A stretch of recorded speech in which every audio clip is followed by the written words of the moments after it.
Hi, this is Dale Buchanan, the host of Puppy Talk Podcast. Before we get started today, I wanted to let you know of my new book, The Complete Puppy Training Manual.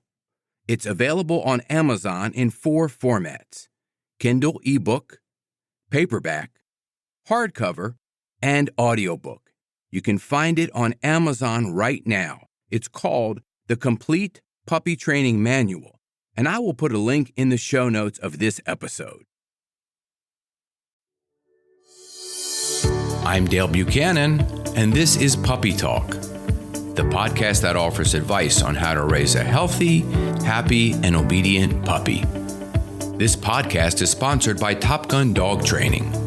Be sure to subscribe to this podcast now so you don't miss a single episode of Puppy Talk. Welcome to Puppy Talk, episode 15, Clicker Training for Puppies. In this episode, I'm going to talk about the history of clicker training, why you would want to use clicker training, and how to use clicker training for your puppy. I use clicker training for every new puppy that I begin to train from the very first moment I walk into the new client's house. It's a very effective tool to help your puppy learn new behaviors that you want them to do. It is a positive reinforcement or reward-based type of training. Clicker training has been around for quite a while. It got real popular in the mid-1990s. And from my recollection, Karen Pryor brought it into the dog training community. But it wasn't only for dogs. It has been used for sea animals, mammals such as at SeaWorld. It's been used in circus animals. It's used for horses, cats, a lot of different animals. And clicker training is very popular in the dog training community. So let's go into this episode and talk a little bit about what clicker training is and what it is not. First of all, the click sounds like this. I have a clicker in my hand. It's a plastic device with a place where I can put my thumb into, and I click on that by pressing it down, and I make the clicking sound. The click that you just heard serves one purpose, and that purpose is to mark the second that the dog does the behavior that you want them to continue doing. It has no other purpose. A lot of owners will get a clicker. I'll go to their house and they'll say, "Oh, we've got a clicker, but my dog doesn't like it, or my dog doesn't pay attention to it, or when I click, my dog doesn't come to me." And they just don't know how to use the clicker. When I give examples, there's 2 types of training that I want to tell you about so you understand how exactly to use the clicker. We have to know the difference between operant conditioning and classical conditioning. So we'll start with operant conditioning.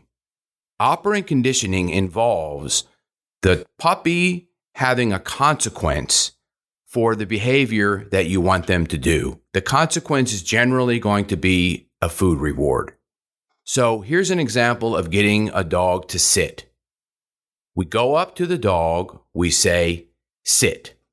When their butt touches the ground, we click, and then immediately followed by a food reward.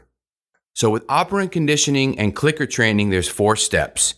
You give the command, they do the command. When the command is complete, you mark the behavior, and then you reward them with a food reward. Classical conditioning is a little bit different. With classical conditioning, you're not going to say the command. Classical conditioning is based on associations. You want the dog to learn the association of the behavior. You can still mark that behavior and reward it, but this time I'm not going to give the dog a command. For example, I walk into a house, there's a new puppy, I begin training the puppy, and the puppy's jumping around, jumping up on me. Instead of me saying to the puppy, "Stop, no, down, sit, sit, sit," I'm not going to say anything. I'm going to let the puppy continue his behavior or her behavior. And then when he sits, I'm going to mark it with the clicker and then immediately give a food reward. So classical conditioning is a little bit different from operant conditioning, but the clicker, which is the marker, and the food reward is still done the same way. They're both positive reinforcement because there's no aversive training methods or tools used during the training. Another thing that I want to mention is that clicker training can also be used to change a dog's behavior. I'm not going to get into that in this episode. I am going to save that for an episode on how to change dog behavior. Right now, I just want to focus on what clicker training is and what clicker training is not. So in review, clicker training is a marker to mark the behavior of the dog, that they've done the behavior you want, that you asked them to do, or that they've associated the behavior that you are expecting of them. The marker is going to identify to them that they are about to get a food reward. The food reward is usually in the form of a treat, and this is positive reinforcement or reward-based training. I personally use clickers for almost all dogs that I train, especially puppies, especially at the beginning of them learning a new command, such as sit, down, stay, wait, come, leave it, drop it, and so forth. In addition, I very rarely use a clicker outside, although for some dogs I have used a clicker outside. It's just very rare. And the reason for that is because it's very noisy outside and the click sound gets lost. It's better in a house where there's some resonance and the sound can bounce off walls and dogs can hear it clearly, and it has to be timed perfectly. Outside, it's a little different story. The environment we can't control. Also, if you prefer not to use a clicker, because clickers can scare some dogs, and there is a variety of clickers. There's loud clickers, there's medium clickers, there's very soft clicker.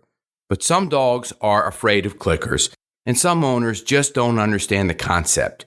If that's the case, then what you do is you use the word yes as the marker. So in other words, you tell the dog sit, it sits. The second that the butt hits the ground, you say yes, and then you feed the food. So the yes is going to take the place of the clicker. The problem with using the word yes or any word that you choose is that if multiple people are training the dog, then the yes has to sound exactly the same.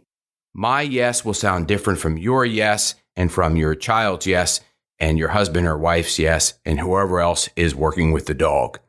And everybody needs to sound the same if you want the marker to be effective. That's why the clicker sound works so well.